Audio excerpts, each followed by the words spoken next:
नमस्कार, मैं डॉक्टर प्रदीप माथुर आज फिर से इस YouTube चैनल के माध्यम से अब की बार भी टॉपिक कहीं आपको भी आने वाली डकार किसी गंभीर बीमारी की ओर इशारा तो नहीं कर रही। नज़रअंदाज ना करें कि पार्ट 3 को लेकर उपस्थित हुआ हूँ। आप सभी का मैं हार्दिक स्वागत करता हूँ, अभिनंदन करता हूँ। मैं आपको बताना चाहूँगा कि यदि आप इसका पार्ट 1 और पार्ट 2 भी देखना चाहें और देखना भी चाहिए तो आप डिस्क्रिप्शन में दिए गए लिंक पर जाकर वहाँ देख सकते हैं। आज इस पार्ट 3 में मैं आपसे चर्चा करूँगा डकार से राहत पाने के लिए आप स्वयं इसका कैसे उपचार कर सकते हैं। हाँ, आपने सच सुना। मैं आपको बताऊँगा कि बिना दवाइयों के इसका कैसे बचाव किया जा सकता है और इसके अतिरिक्त कुछ होम रेमेडीज़ के बारे में। तो आइए अब जानते हैं डकार से राहत पाने के लिए उपचार। पहली बात, बहुत ज़्यादा डकारें आने से बचने के लिए व्यक्ति को तनाव दूर करना चाहिए, उन चिंताओं से मुक्त रहने का प्रयास करना चाहिए जो उसे सताती रहती हैं। उसे अपनी दिनचर्या बदल लेनी चाहिए, रोजाना कुछ कसरतें करनी चाहिए। यह भी तनाव से लड़ने में अहम भूमिका निभाती हैं। यह न सिर्फ शारीरिक और मानसिक रूप से फिट रखती हैं बल्कि मानसिक रूप से सुकून भी दिलाती हैं। व्यायाम एक कुदरती ट्रैंक्विलाइजर भी है। जहाँ तक कसरत की बात है तो जॉगिंग करने, दौड़ने, टहलने या गेम खेलने में से जिसे जो पसंद हो करना चाहिए। वैसे टहलना सबसे आसान और सबसे सुरक्षित एक्सरसाइज है। रोजाना कम से कम 45 मिनट ब्रिस्क वॉक यानी तेज गति से चलना या फिर इसी तरह का दूसरा कोई व्यायाम करना चाहिए।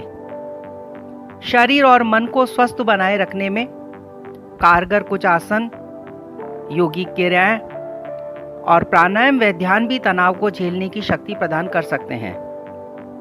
जीवन के प्रति व्यावहारिक एवं सकारात्मक दृष्टिकोण का विकास करें। दूसरी बात, कब्ज को दूर करना चाहिए और उस हेतु अपने खान पान पर ध्यान देना चाहिए। भोजन में अधिक फाइबर वाले खाने का सेवन करना चाहिए। गेहूं, जौ और चना जो 3-2-1 के रेशे में हो लेना चाहिए। वह भी बिना चना चोकर सहित आटा हो तो वह सर्वोत्तम है। मैदा तथा रिफाइंड खाद्य पदार्थों का कम से कम सेवन करना चाहिए। ताज़ा दही व छाछ तथा सलाद जैसे गाजर, मूली व उसके पत्ते, टमाटर, ककड़ी, खीरा, शलजम, चुकंदर इत्यादि खाने के साथ नियमित रूप से लेना चाहिए। फलों का रस न लेकर फलों को खाना ही ज़्यादा लाभकारी होता है क्योंकि फलों के पल्प में फाइबर की मात्रा ज़्यादा होती है जिससे कब्ज दूर होती है। तीसरी बात, भोजन जो भी खाए उसे धीरे धीरे खूब चबा चबा कर खाएं। दोनों समय खाने के बाद पेशाब करने जरूर जाएं। उसके बाद 5 से 15 मिनट तक वज्रासन में बैठें। भोजन के बीच में पानी नहीं पीना चाहिए। भोजन के आधा घंटा पहले तथा 1 घंटा बाद ही पानी पिएं। भोजन को पानी की तरह पिएं तथा पानी को भोजन की तरह खाएं। चौथी बात, व्यसन बिल्कुल नहीं करें, यानी धूम्रपान, मदिरापान, गांजा इत्यादि का सेवन न करें तथा न ही ऐसे व्यक्तियों के पास बैठें जो इसके आदी हैं, उनसे दूरी बनाए रखें। पांचवी बात, ढीले डेंचर आपके लिए अधिक हवा गटकने का कारण बन सकते हैं, इसलिए यदि आप इन्हें पहनते हैं तो सुनिश्चित करें कि वे अच्छी तरह से फिट हों। इसी तरह मास्क पहनने के वक्त भी सावधानी रखना जरूरी है। इनके अतिरिक्त मैं अब आपको कुछ होम रेमेडीज शेयर कर रहा हूं जो मेरे स्वयं के कार्य के अनुभव के आधार पर अनुभूत यानी स्वयं सिद्ध है। इनमें कोई ड्रग्स नहीं, कोई मेडिसिन नहीं, कोई सर्जरी नहीं, इनका कोई साइड इफेक्ट नहीं, इनका कोई विड्रॉवल सिम्टम्स नहीं। और जब चाहें जहां चाहें, आप किसी भी एज ग्रुप में हो, आप इन्हें उपयोग में करके बहुत कम समय में डकार व इनसे जुड़ी परेशानियों से आसानी से छुटकारा पा सकते हैं। जिनमें पहला प्रयोग है, यदि आपको डकार लगातार आ रही हो, रुकने का नाम ही नहीं ले रही हो, तो एक लौंग या एक इलायची लेकर उसे खूब चबाएं और एक गिलास गुनगुना पानी धीरे धीरे घूट घूट कर कर पिए। डकार तुरंत ही रुक जाएगी। दूसरा प्रयोग है, मूली के टुकड़ों पर काला नमक और काली मिर्च बुरक कर कुछ दिनों के लिए खाने के साथ खाने से डकार की समस्या खत्म हो जाती है। तीसरा प्रयोग है, डकार आने पर तुरंत एक गुड़ का छोटा सा टुकड़ा मुंह में रखकर उसे चूसते रहें। इसमें मौजूद डाइजेस्टिव एंजाइम भोजन को पचा देती है, जिससे भी डकार आना बंद हो जाता है। चौथा प्रयोग है, आधा चम्मच अदरक रस तथा चुटकी भर काला नमक और चुटकी भर तवे पर भुनी हुई हींग लेकर इन सबको आधा कप पानी में डालकर गर्म कर लेवें। अब इस गुनगुने पानी को लंच और डिनर में दोनों समय, खाना खाते वक्त, बीच में पी लेवें। तुरंत आराम आता है। पांचवा प्रयोग, तुलसी के सूखे हुए पत्ते और अजवाइन दोनों 20-20 ग्राम और सेंधा नमक 10 ग्राम लेकर तीनों को घोट पीस लें। अब इस चूर्ण की सुबह शाम लगभग 3-3 ग्राम की मात्रा में गुनगुने पानी से लें। डकार आना बंद हो जाती है। छठवां प्रयोग है, 50 ग्राम भुना हुआ जीरा, 50 ग्राम सेंधा नमक, 10 ग्राम काली मिर्च व 10 ग्राम शुद्ध तवे पर भुनी हुई हींग, इन सब को मिलाकर इनको बारीक पीसकर चूरन बना लेवें। फिर उसमें 200 ग्राम गुड़ मिलाकर रख लेवें। अब इसका 3-4 ग्राम की मात्रा में गुनगुने पानी के साथ प्रतिदिन कुछ दिनों के लिए सेवन करें। इससे डकार के साथ साथ इससे जुड़ी हुई पाचन संस्थान से संबंधित सभी रोगों में आराम मिलता है।